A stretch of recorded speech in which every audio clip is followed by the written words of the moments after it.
오늘 휴무인데 지금 비디오은행에 갑니다. 오늘은 휴무라서 호텔 근무를 하지 않습니다. 그래서 지금 비디오은행에 볼일을 보러 가는 길인데요. 일주일 전쯤 모르는 전화번호로 전화가 걸려와서 자신을 비디오은행 직원이라고 소개하며 이야기를 꺼냈는데 순간 이게 피싱이 아닌가 하는 의심이 들었습니다만 가만 이야기를 듣다 보니 피싱은 아니더라고요. 저는 비디오은행 계좌를 가지고 있습니다. 그런데 그 직원분이 저의 비디오은행 계좌에 대해 설명을 해주는데 통화하면서 그 직원의 설명을 절반 정도만 이해한 것 같습니다. 제가 영어를 잘 못하는 탓도 있지만 일상적인 대화는 그래도 소통에 큰 불편을 느끼지 못하는데 병원에서 의사나 간호사들과 대화를 한다던가 은행에서 은행원들과 대화를 하게 될 경우 등등 대화 중에 전문 용어들이 많이 섞이는 상황이 되면 때때로 무슨 말인지 이해하기 힘든 경우도 있고 심할 경우 대화 내용의 상당 부분을 이해하지 못할 때도 있습니다. 특히 직접 만나서 얼굴을 맞대고 대화를 나누는 게 아니라 전화통화로 업무 관련 이야기를 하게 될 경우 더욱 이해하기 어렵더라고요. 그런데 그날 통화하면서 제가 분명하게 이해했던 건 제 은행 계좌에 어떤 변화가 생길 거고 그 때문에 가급적 빠른 시일 내에 은행을 방문하라는 내용이었습니다. 그래서 저는 휴무날을 이용해 비디오은행에 가고 있습니다. 저는 2019년 3월경 그러니까 필리핀에 온 지 1년 만에 비디오은행 계좌를 만들었는데요. 관광비자 소지자가 필리핀에서 은행 계좌를 만든다는 게 결코 쉽지 않은 일이었습니다.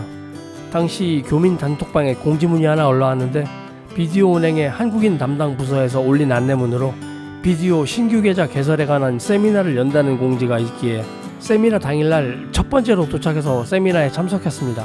그리고 세미나가 끝난 뒤 개별 상담이 이어졌는데 한국인 마케팅 담당자께서 저에게 던진 첫 질문이 바로 현재 비자가 있으세요?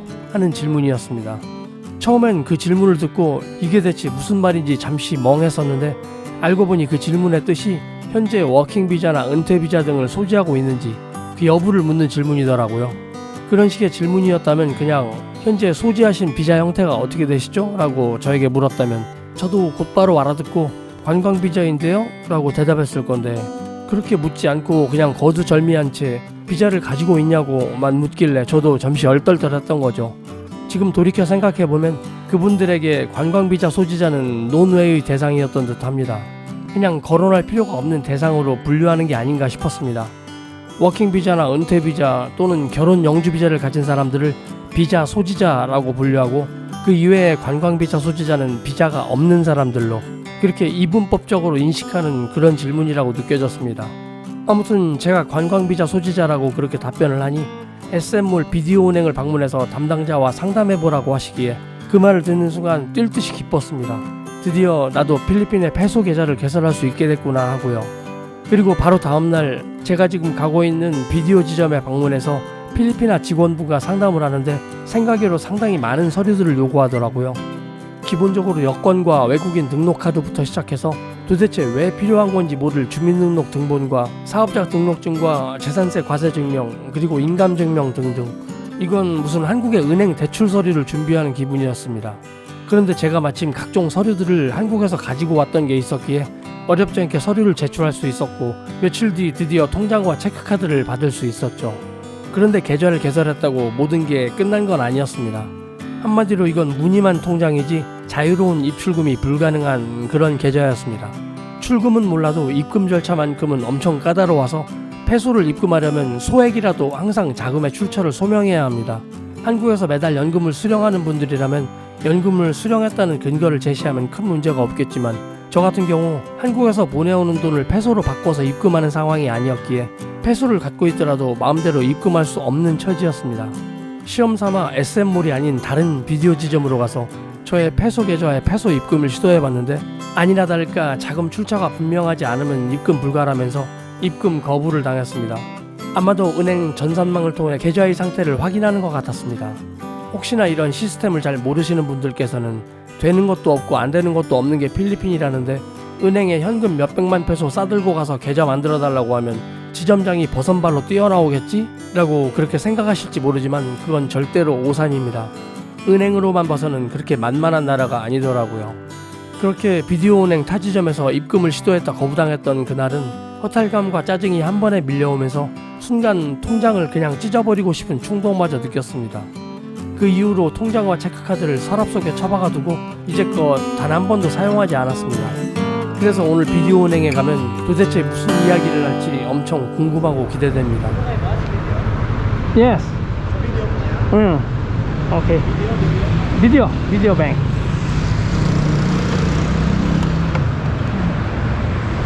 비디오 bank 이게 좋죠.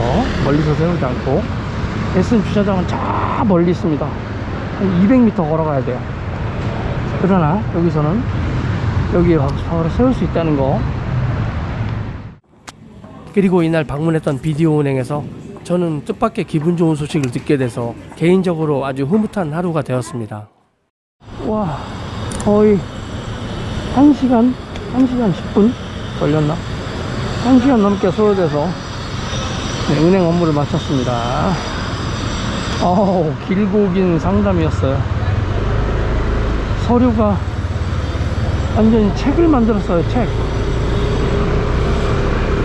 필리핀의 관공서들이 다 그렇듯 차량 등록서도 그렇고 은행 만만치 않네요. 서류가 정말 한 보따리입니다. 한 보따리. 한국 같으면 컴퓨터로 다 입력해서 컴퓨터로 모든 걸 처리하고 사인 정도? 한 두세 장이면 끝날 일을 제가 본 저 관련한 서류가 20장은 돼 보였어요. 최소 20장. 사인을 3번씩 하는 게 도대체 몇 장인지. 아무튼 엄청난 과정을 끝내고, 은행 앞에서는, 비디오 앞에는 제가 오토바이를 세울 수가 없어서 오토바이는 저쪽 주차장입니다. 비디오 은행에서 한 150m, 200m 떨어진 쪽 여기에 주차장에 오토바이를 세우고 SM에 잠깐 SM 하이퍼마켓을 잠깐 갈 거예요. 이제 빵도 사고 살 거 다 샀으니 슬슬 집으로 갈까 생각 중인데 기차다. 기차. 갑자기 기차를 타보고 싶은 이 마음. 이거 어른이 타도 되나봐요.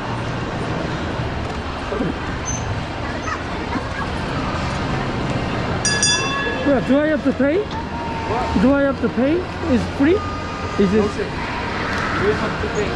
Okay, thank you. 돈 내는 거였어. 기차 한번 타볼까?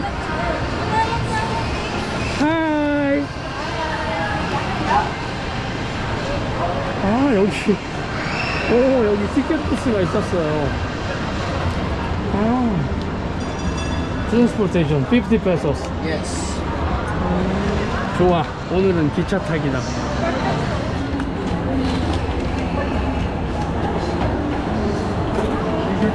땡큐 뽀. 이렇게 또 승차권도 받았는데 기차가 오네요. 기차 이용객들이 생각보다 많은데요? 야, 이거 여기를 그렇게 많이 왔다 갔다 가려는데 왜 이걸 못 봤지? 그냥 관심이 없으면은 눈에 안 들어오나 봅니다. 야, 정말 수도 없이 다녔던 이 SM인데. SM몰 안을 돌아다니는 기차를 문득 보는 순간 갑자기 기차가 타고 싶어졌습니다. 혼자 탄다는 게 좀 뻘쭘할 거라는 생각도 잠시 들었지만 그냥 무턱대고 시도해보자는 생각으로 타게 되었는데요.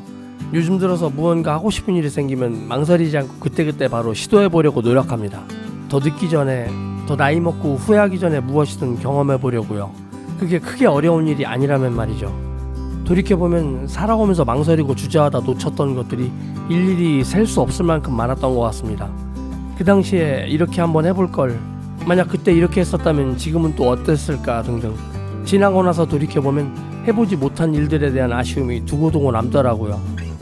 기차를 타고 SM 곳곳을 돌아보는 것도 재미있네요. 제가 필리핀을 처음으로 여행 왔던 게 마치 엊그제 일 같은데 어느덧 20년이 다 돼가는 오래된 추억이 되었습니다. 패키지 여행으로 처음 마닐라를 방문했을 때 밤에 호텔 밖으로 나가면 엄청나게 위험하니 절대 나가지 말라고 계속해서 겁을 주던 가이드의 말을 흘려버리고 저녁에 혼자서 호텔을 빠져나와 돌아다니다 쇼핑몰에 들어갔던 게 바로 SM이었습니다.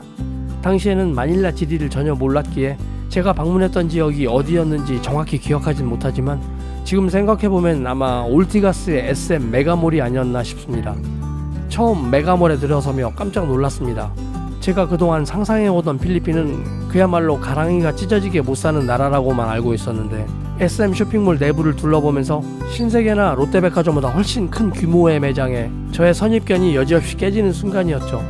나중에 필리핀을 여러 차례 여행 다니면서 서민과 극빈층의 삶이 비참한 수준이라는 걸 뒤늦게 깨닫긴 했지만 그 당시 SM 쇼핑몰 방문은 필리핀에 대한 저의 인식을 단번에 바꿔줄 만한 사건이었습니다. 오늘 클락 SM에서 기차를 타면서 오래전 마닐라 메가몰에 대한 추억이 불현듯 떠오릅니다. 갑자기 이걸 타니까 옛 추억이 새록새록하네요. SM은 저한테는 상당히 의미가 큰, 여기도 강 관계용분들이 사진이 아니구나, 가족들이 왔다. 상당히 저한테는 의미가 큰 곳입니다. SM이라는 곳이. 처음에 가장 크게 문화적인 충격을 느꼈던 데가 SM이거든요. 제가 여기 필리핀에 와서. 오늘의 영상은 여기까지고요. 영상이 좋으셨다면 구독과 좋아요 부탁드립니다. 감사합니다. 며칠 전에 왔던 나이키 매장